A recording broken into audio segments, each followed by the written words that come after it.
पर लक्ष्मी रहती है। गाय के गोंत में भी गंगा का वास है, गाय के गोबर में लक्ष्मी का वास है।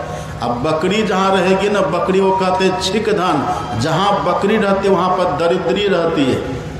देखिए, हमको बकरी से दुश्मनी नहीं है, लेकिन जो शास्त्रीय बातें सो सुना रहे हैं आप बकरी में पैसा खर्चा करते हैं ना, बकरी को खरीदना भी अधर्म है, बेचना भी अधर्म है। आप किस लिए बेचिएगा? किसी खाने वाले को न दीजिएगा, या खुद क्यों खरीदिएगा? खाने के लिए खरीदिएगा। कोई बकरी का दही जमा के खाते हैं क्या? कोई बकरा को हल में जोतते हैं क्या? क्या करिएगा बकरा बकरी? सुंदर सी गाय रखिए दरवाजे पर, साहिवाल गाय रखिए, गिर नस्ल की गाय रखिए, कितना सुंदर लगेगा देखने में, और आपका दरवाज़ा सुंदर लगेगा देखने में। और वहाँ पर लक्ष्मी का वास होगा। एक खोता तरह घर बना करके रखे हैं, खोता सड़के पर घर चढ़ा के बनाए हैं, अच्छा नहीं लगता है। आगे से ध्यान रखिए, घर जब भी बनाइए ना तो सड़क के किनारे पहले दरवाज़ा रखिए खूब बढ़िया। दरवाज़ा पर पुरुष लोग बैठते हैं, आंगन में माताएं रहती हैं, आंगन में पुरुष को उसके साथ जल्दी नहीं बैठना उठना चाहिए, उनको फ्री आंगन में छोड़ दीजिए। पुरुष सब दरवाजे पर रहिए। हम सब महात्मा को भी कभी काल बोलिए तो दरवाजे पर रखिए, आप तो सीधे लिए दिए अपना उसी बेडरूम में चले जाते हैं। ये ढंग नहीं है। आप पहले के इतिहास पढ़िए, कैसे लोग रहते थे। तो बकरी मत रखिए, आप उसको मार के खाइए मत। मांस मछली का सेवन करने मानव तन का काम नहीं है। मांस मछलिया खापान से हेत अत्ते नर जर से जाएंगे जो मूली की खेत। अभी मांस मछली खाते हैं ना मनुष्य बन करके, आइएगा उसका कोई अता पता नहीं है। लेकिन आप क्या कहते हैं, पढ़े लिखे लोगों को समझाना बड़ा कठिन है। जो कम पढ़े लिखे तो समझ जाते कि नहीं, बाबा कहते कि नहीं खाना चाहिए तो चलो मान लेते हैं। लेकिन जो पढ़े लिखे लोग हैं वो कहते कि प्रोटीन कहाँ से मिलेगा, वो कहते विटामिन कहाँ से मिलेगा। अरे अंडे में विटामिन है। आप एक केला खाइए, बढ़िया हुआ सुपक को केला, 5 अंडा के बराबर उसमें लाभ है। कितना बढ़िया। देखिए ड्राई फ्रूट अपने काजू किशमिश बादाम खाइए ना, कितना अच्छा है। देखिए आप पढ़े लिखे होके कहते संडे हो कि मंडे निधि खाओ अंडे। याद रखिएगा, जब लगेंगे जमराज के डंडे तब पड़ जाएंगे ठंडे। कोई बचाएगा वहाँ? किया कर तो माई बाप, किया कर तो भाई, और किया कर तो घर के त्रिया जमवा ले जाए। इसलिए खान पान को सुधारिए। 100 काम छोड़ करके भोजन करिए, 1000 काम छोड़ करके नहाइए। और कोई गरीब गुरबा आ जाए मांगने के लिए तो कुछ उनको दे दीजिए। आपके पास जो है 2 रुपये ही दे दीजिए, एक कपड़ा ही दे दीजिए, और नहीं कुछ है तो उसको रोटी खिला दीजिए बैठा करके, कुछ दीजिए। तुलसी पंछिन के पिए घटे न सरिता नीर, और दान दिए धन ना घटे जो सहाय रघुवीर। दान देने से, धन को धर्म में लगाने से कभी घटेगा नहीं, इसलिए दीजिए, दान देना चाहिए। एक जगह जहाँ एक जगह गए सत्संग करने के लिए, तो नियम है, हम लोग रहते जहाँ तहाँ बैठे रहते, तो लोग आते हैं तो प्रणाम कर में, अब लोग आ रहा है प्रणाम कर रहा है, कुछ न कुछ चढ़ा के जा रहा है। एक कंजूस व्यक्ति आ गया। कंजूस जानते ना, कंजूस को रामचरितमानस में मुर्दा कहा गया, जीते जी मुर्दा। कौल काम बस कृपिन विमूढ़ा, अति दरिद्र अजस्य अति बूढ़ा, उसको मुर्दा कहा गया। अब सब लोग आ रहे हैं, प्रणाम करके कुछ न कुछ दे करके जा रहे हैं। एक कंजूस आ गया, कंजूस भी लाइन में खड़ा हो गया प्रणाम करने के लिए। और जब कंजूस ने देखा तो अरे यहाँ तक सब कुछ न कुछ दे करके तब प्रणाम करके जा रहा है, आज लगता हमको भी कुछ न कुछ देना पड़ेगा। अथा तो कंजूस तो बड़ी मेहनत से बेचारा दिल के दर्द को सह करके जेब से 1 रुपया का सिक्का निकाला। 1 रुपये का सिक्का निकाल करके मुट्ठी में पकड़ लिया। गर्मी का समय था, और चलते चलते बढ़ते बढ़ते जब आगे आया, प्रणाम करने के समय जब आगे आया, तो अब वो खड़े खड़े न प्रणाम करे न चढ़ावे। अब पीछे वाला कहता, अरे भाई साहब जल्दी करो ना, प्रणाम करो, निकलो। कहा ठहरो न ठहरो, अब पीछे वाला हड़बड़ करे, ये न तो प्रणाम करे न तो चढ़ावा चढ़ावे, और खड़े है। अब मुट्ठी को खोले, उस सिक्का को देख ले फिर बंद कर ले, देखे या फिर बंद करे। अब पीछे वाले भाई साहब जल्दी करिए, हटिए ना, हमको भी प्रणाम करना है। तब वो कंजूस कहता क्या कहें भाई साहब, हम तो चाहते थे प्रणाम करके सिक्का चढ़ा देंगे, लेकिन देखिए ना मेरा सिक्का ही रो रहा, कैसे चढ़ाएंगे इसको। का सिक्का रोता है, कहा देखिए ना आंसू से मेरा हाथ भीग गया है। अब गर्मी में जोर से पकड़ेगा तो पसीना नहीं छूटेगा, छूट रहा था पसीना, वो कहता सिक्का रो रहा है। इतना भी कंजूस मत बनिए। दान दीन को दीजिए जाके रोग शरीर, दान गरीबों को देना चाहिए, और दान देने से धन कई गुना बढ़ करके आता है। और अंतिम में कह दिया कोटि में त्यक्त्वा हरिर स्मरेत, मनुष्य बने हैं ना, करोड़ों काम को छोड़ करके भजन करिए। अब भजन हम लोग क्या करेंगे? भजन कहते हैं किसको? अपने मन से भजन करेंगे तब काम नहीं चलेगा। ऐसा भजन करिए कि हमारा परलोक बने। वही भगवान कहते हैं ना, पाई न जही परलोक संवारा। तो परलोक हमारा कैसे बने वो भजन करिए। ये नहीं खंजरी ले लिए, झाल ले लिया, भजन गा रहे हैं, हो गया भजन, ऐसा नहीं। क्या देखते ना हमारे गायक लोग हैं, लोग कहते हैं भजन हो रहा है, ये तो संगीत है। भजन किसको कहते हैं? भक्ति क्या है? भजन करना है, भक्ति करना है। गर्भवास में कौल किया था नाम जपूंगा मैं तेरा, इस झूठी दुनिया में आकर नाम जपन क्यों भूल गया? जब माँ के पेट में हम लोग थे तब भगवान से संकल्प किए थे कि प्रभु ये बड़ा दुखद स्थान है, यहाँ हम उल्टे टंगे हुए हैं, बड़ी पीड़ा यहाँ होती है, आप कृपा करिए भगवान, यहाँ से सकुशल हमको बाहर कर दीजिए, हम बाहर जा कर के भजन करेंगे। भजन करिए।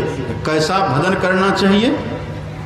ऐसा भजन हम करें कि हमारा परलोक समर जाए। अब थोड़ा ध्यान से सुनिए, खूब बढ़िया से। अब थोड़ा बढ़िया से अध्यात्म ज्ञान की बात सुनिए। परलोक का एक अर्थ तो आपका शरीर है ना, आँख से नीचे के भाग को पिंड कहते हैं, और आँख से ऊपर के भाग को ब्रह्मांड कहते हैं। अब वहाँ देखिएगा लिखा हुआ आपको मिलेगा, आँख से नीचे के भाग को इहलोक कहते हैं, इहलोक। अब वहीं पर लिखा हुआ होगा अधः लोक, अधः लोक इहलोक, वहीं पर लिखा हुआ देखिएगा। और आँख से ऊपर के भाग में जहाँ ब्रह्मांड लिखा हुआ है वहाँ देखिएगा ऊर्ध्वलोक लिखा हुआ दिखेगा। ऊर्ध्वलोक और परलोक वहीं लिखा हुआ दिखेगा आपको। तो भगवान देखिए जो कहते हैं ना, पाई न जही परलोक संवारा, ये आँख के ऊपर के भाग को कहते हैं परलोक, जिसको कहते हैं ब्रह्मांड उसी को कहते हैं परलोक। ये कहने का भाव क्या है भगवान का? आँख के नीचे के भाग को पिंड, ऊपर के भाग को ब्रह्मांड। अच्छा, ब्रह्मांड का अर्थ क्या होता है? ब्रह्मांड का अर्थ होता है ब्रह्म अंड। ब्रह्म कहते ईश्वर को, अंड कहते रहने के स्थान को। आँख से ऊपर का जो भाग है ना, इसी भाग में ईश्वर का वासा है। ये मानव तन की खासियत है। और इसी में सातों स्वर्ग है, इसी में वैकुंठ है, और इसी में परमात्मा का धाम भी है। सुन रहे सब मेरी बात? सुन रहे कि नहीं सब? बाजा का सेटिंग आपका ठीक नहीं, बेस को ठीक करिए तो आवाज़ गूंज रहा, भाग रहा बाहर। थोड़ा बेस को। ब्रह्मांड का अर्थ क्या होता है? ब्रह्मांड का अर्थ होता है ईश्वर के रहने की जगह। इसी में देवी देवताओं का वासा है, लेकिन हम लोग अभी रहते कहाँ हैं?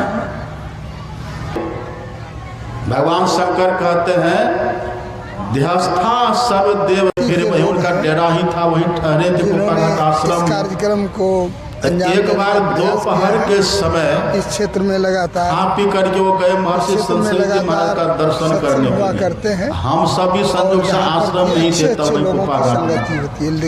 तो वे जब गए दर्शन करने के लिए पूज्य पाद का, तो बड़ी भीड़ थी आश्रम में। कर रहे हैं पूरा भक्तों की भीड़, हम सब भी वहीं थे।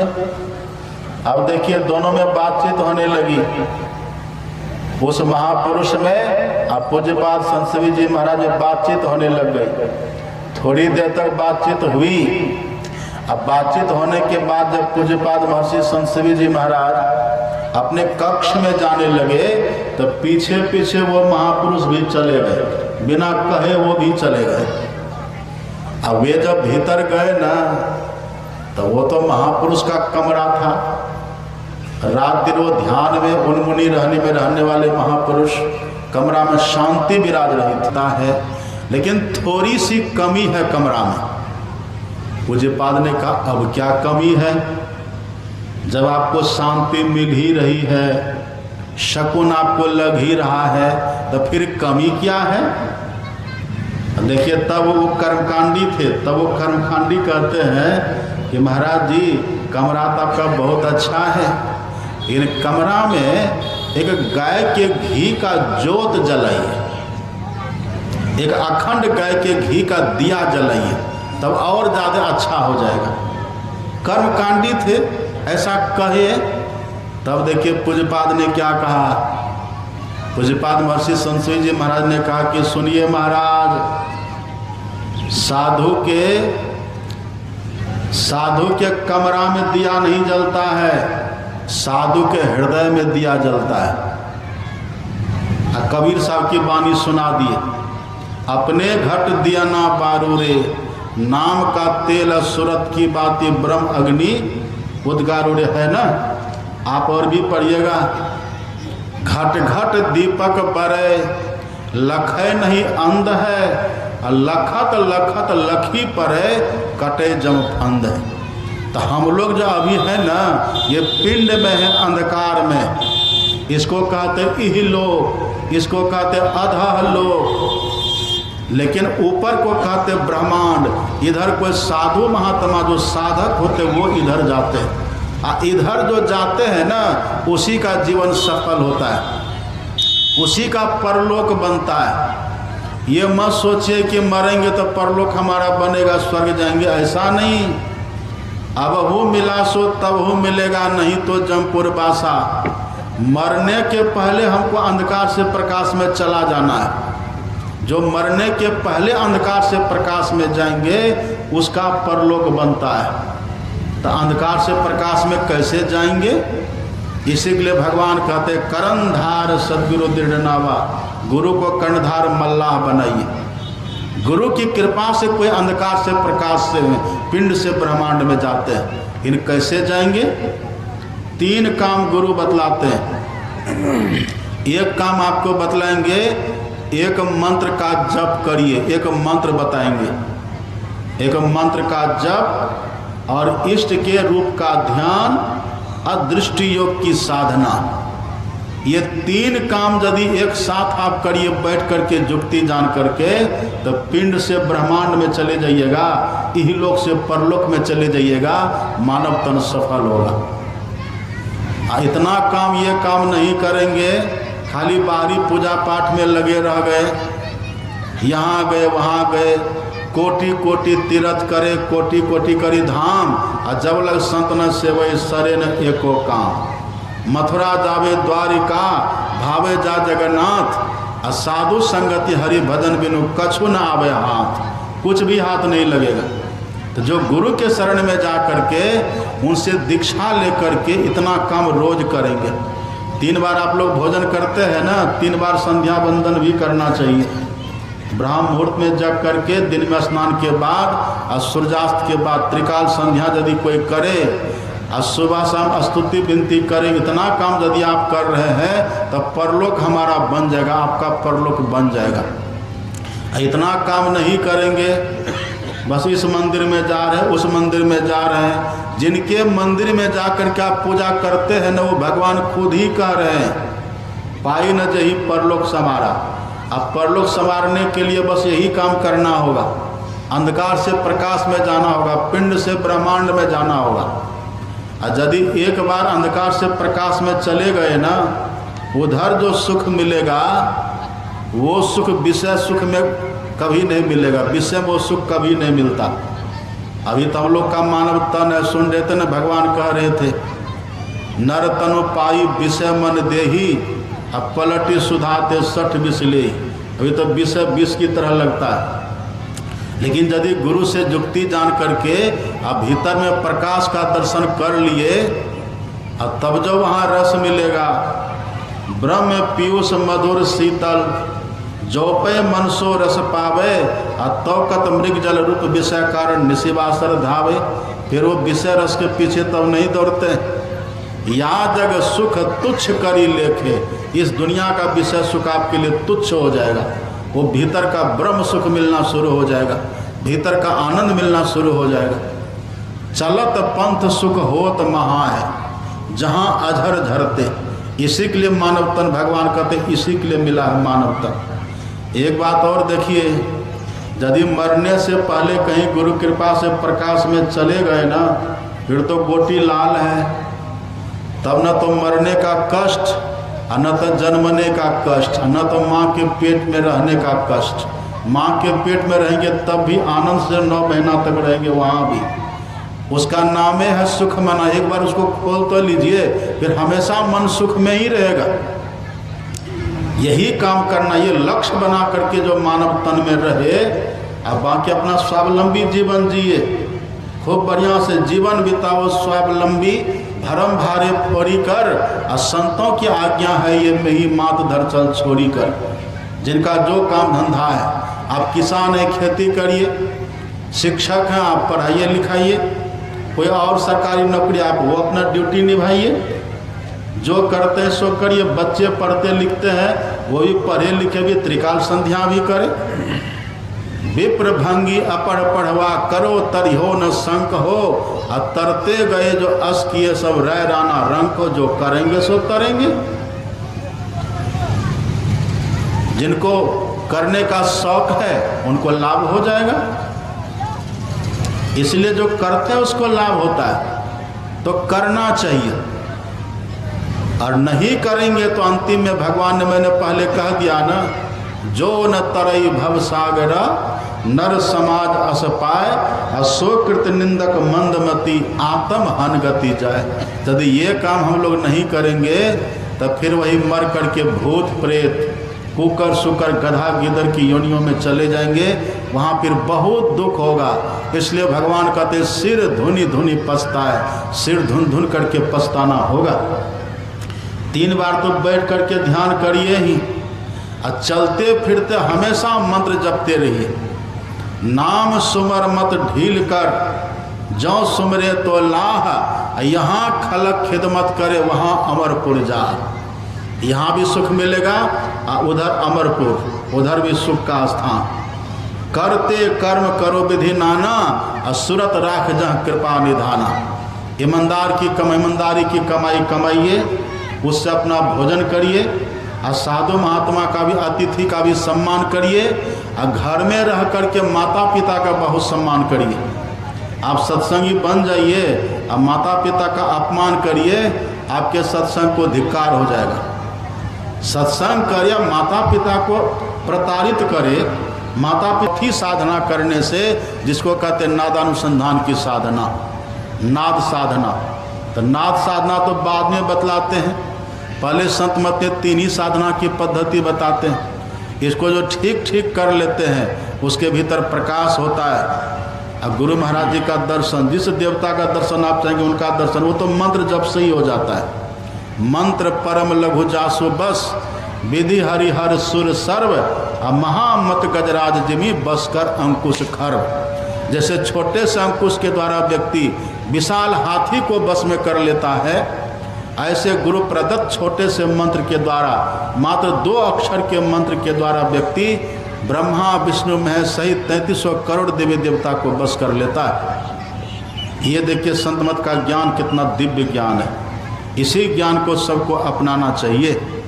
अपने सदगुरु महाराज जी कहते पदावली में, संत मता बिनु गति नहीं, सुनो सकल दे कान, जो चाहो उद्धार को बनो संत संतान। संतों की संतान बनिए, सज्जन के धर्म में लगे रहिए।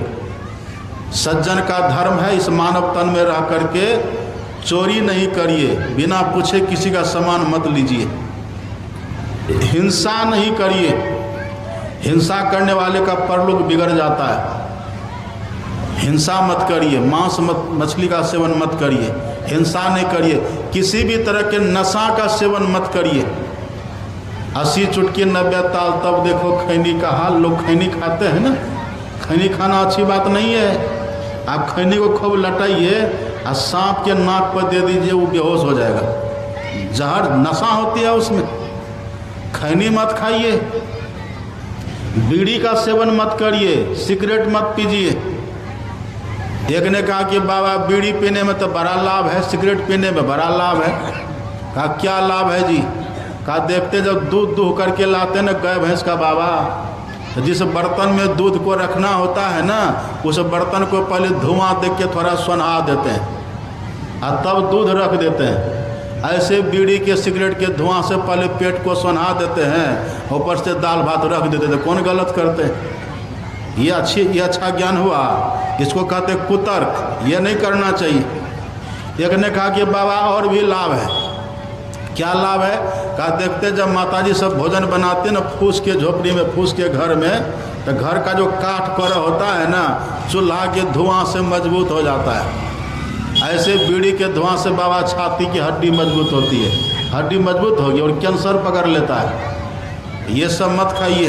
अपने सदगुरु महाराज जी कहते हैं खान पान को प्रथम संहारो, रस रस सब अवगुण को मारो, मांस मछलिया भोजन त्यागो, सत्य गुण खान पान में पागो, सहित तंबाकू नशा है जितने, तजन जोग तज डारो।